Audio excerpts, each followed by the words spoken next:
IndiGo CEO sorry చెబితే సరిపోతుందా? ప్రయాణికుల సమస్య తీరుతుందా? వేలకు వేలు పెట్టి టికెట్ కొన్న ప్రయాణికులు మరో 10 రోజుల పాటు ఎయిర్పోర్ట్లకు వచ్చి బిచ్చగాళ్లలా పడుండాలా? ఇండిగో సంక్షోభంపై విచారణకు ఆదేశించింది కేంద్రం. ఇలా విచారణ పేరుతో కాలయాపన అవసరమా? తక్షణ చర్యగా ఇండిగోను బ్యాన్ చేయలేరా అని ప్రశ్నిస్తున్నారు ప్రయాణికులు.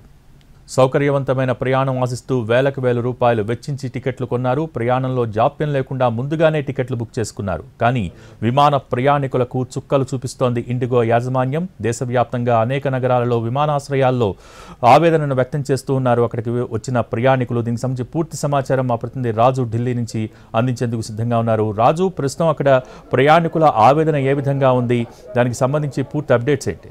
ఎస్ భోగి అంటే గంట నుంచి 2 గంటల్లో దేశంలో ఏ మూలకైనా ప్రయాణించగలిగేది విమానం మాత్రమే. సో అందుకోసమే విమానంలో ప్రయాణించేందుకు ఎంతో మంది ముందస్తుగానే అంటే నెలల ముందుగానే టికెట్స్ బుక్ చేసుకుంటూ ఉంటారు. కానీ గత 4-5 రోజులుగా జరుగుతున్నటువంటి పరిస్థితులు మాత్రం దేశవ్యాప్తంగా ఉన్నటువంటి ఇండిగో ప్రయాణికులను తీవ్ర ఇబ్బందులకు గురి చేస్తుంది. మనం చూస్తున్నాము ఏ విధంగానైతే ఇక్కడ క్యాన్సిల్ అవుతున్నటువంటి ఫ్లైట్స్ ను మనం అబ్జర్వ్ చేస్తే మొత్తం ఇండిగో ఫ్లైట్స్ అన్ని కూడా క్యాన్సిల్ అవుతున్నాయి. అంటే ఢిల్లీ నుంచి అహ్మదాబాద్ వెళ్లాల్సినటువంటి ఫ్లైట్ కావచ్చు, ఢిల్లీ నుంచి విజయవాడ వెళ్లాల్సినటువంటి ఫ్లైట్ కావచ్చు, ఈ విధంగా ఎన్నో ఫ్లైట్స్ అహ్మదాబాద్, విజయవాడ, ఉదయ్పూర్, దాంతోపాటు రాంచీ, మరోవైపు బెంగళూరు, ఈ విధంగా అంటే ఎక్కడికి వెళ్లాల్సినటువంటి ఇండిగో ఫ్లైట్స్ మొత్తం కూడా క్యాన్సిల్ అయిపోతున్నాయి. సో మిగతా ఫ్లైట్లలో కనీసం జర్నీ చేద్దామా అంటే ఆ ఫ్లైట్లలో కూడా సిచ్యువేషన్ కొంత సీరియస్ గా కనిపిస్తుంది. ఎందుకంటే వాళ్ళు విపరీతంగా రేట్స్ పెంచేశారు. ఈ రోజు ఢిల్లీ నుంచి విజయవాడ గాని బెంగళూరు గాని వెళ్లాలంటే ₹1,00,000 ఫేర్ చూపిస్తున్నటువంటి పరిస్థితి కనిపిస్తుంది. సో దాంతో నిజంగా అంటే ఇండిగో ఎఫెక్ట్ కి ఇప్పుడు ప్రయాణికులందరూ కూడా ఫ్లైట్ ఎక్కాలంటేనే ఆలోచించాల్సినటువంటి పరిస్థితి స్పష్టంగా కనిపిస్తుంది. దాంతో రోజుల కొద్దీ అంటే 4-5 రోజులుగా ఎయిర్పోర్ట్ లోనే ప్రయాణికులంతా వెయిట్ చేస్తున్నారు. నిజం చెప్పాలంటే ఇండిగో సీఈఓ వచ్చి సారీ చెప్పారు, కానీ వీళ్ళు పడుతున్నటువంటి నరకయాతనకు లెక్క కట్టలేనటువంటి పరిస్థితి ఉందని చెప్పుకోవచ్చు. అంటే కౌంటర్ కు వెళ్తే సరైనటువంటి సమాధానం లేదు. వాళ్ళు రీఫండ్ చేస్తారా, రీషెడ్యూల్ చేస్తారా, ఇంకా ఏం చేయబోతున్నారనే విషయంలో వాళ్ళు క్లారిటీ ఇవ్వరు. దాంతో పెద్ద ఎత్తున కౌంటర్ల వద్ద ఏ విధంగా జనం ఇబ్బందులు పడుతున్నారో మనకు స్పష్టంగా అర్థమవుతుంది. కొంతమంది విదేశీ ప్రయాణికులు, మరికొంతమంది డొమెస్టిక్ ప్రయాణికులు ఈ విధంగా అంటే ఇతర దేశాలకు వెళ్లాల్సినటువంటి విమానాలతో పాటు మన దేశంలో తిరిగేటటువంటి విమానాలను కూడా క్యాన్సిల్ చేశారు. ప్రస్తుతం మనం కౌంటర్లో చూస్తున్నాం, ప్రతి ఒక్కరు కూడా నిలదీస్తున్నారు. ఏం చేస్తున్నారు, మా ఫ్లైట్ కి సంబంధించి అంటే రీషెడ్యూల్ అంటున్నారు. రీషెడ్యూల్ కోసం ఇక్కడికి వస్తే కూడా మళ్ళీ ఆ ఫ్లైట్ క్యాన్సిల్ అయిందని చెప్తున్నారు.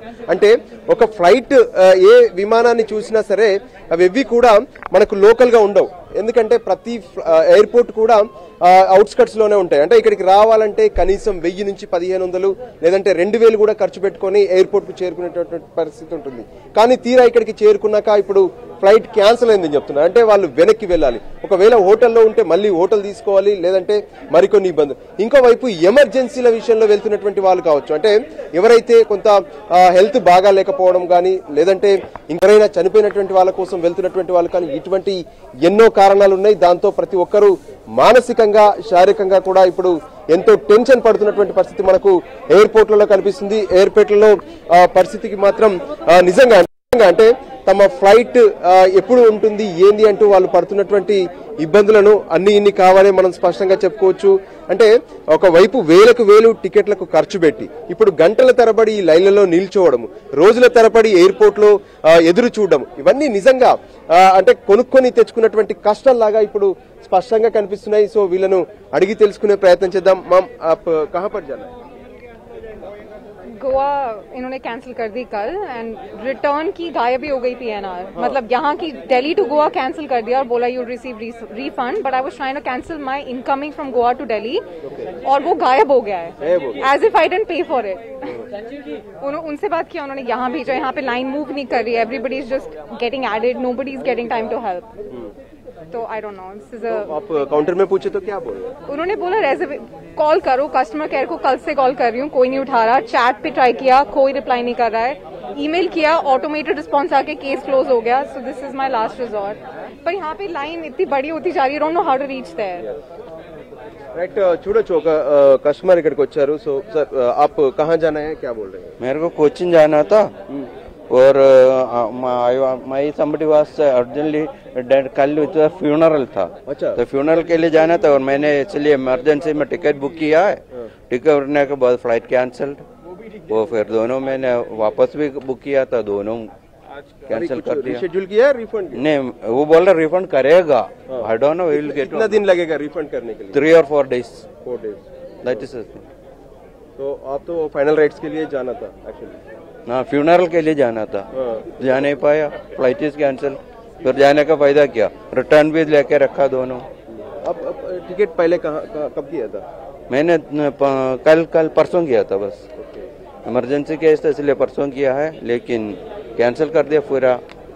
రైట్, వాళ్ళ అంకుల్ చనిపోతే తను వెళ్ళాలనుకున్నారు. సో ఆ వెళ్ళాలనుకున్నటువంటి అతను 3 రోజుల క్రితం టికెట్ బుక్ చేసుకున్నారు. కానీ అతను ఇక్కడే ఉండిపోయారు. అంతిమ దహన సంస్కారాలకు కూడా తాను వెళ్ళలేకపోతున్నానంటూ ఆవేదన వ్యక్తం చేస్తున్నటువంటి ప్యాసింజర్ ని చూస్తున్నాం. సో ప్రతి ఒక్కరు కూడా ఏదో ఒక ఎమర్జెన్సీ కారణాలతోనే ఫ్లైట్ జర్నీ చేస్తూ ఉంటారు. కాలేజీలకు వెళ్ళేటటువంటి వాళ్ళు కావచ్చు, డ్యూటీలకు వెళ్ళేటటువంటి వాళ్ళు కావచ్చు, లేదంటే ఆరోగ్యం కోసం ఆసుపత్రులకు వెళ్ళాలనుకునేటువంటి వాళ్ళు కూడా వేరు వేరు ప్రాంతాలకు వెళ్తున్నటువంటి పరిస్థితి ఉంది. సో ఇప్పుడంతా కూడా గంటల తరబడి క్యూ లైన్లలో నిలబడి ఇండిగో వాళ్ళతో మాట్లాడాలి, లేదంటే కస్టమర్ కేర్ కు ఫోన్ చేసుకోమని చెప్తున్నారు. అక్కడ కూడా సరైనటువంటి రెస్పాన్స్ కనిపించక ప్రయాణికులు మాత్రం తీవ్రంగా ఇబ్బందులు పడుతూనే ఉన్నారు. Bhogi. Okay, thank you Raju.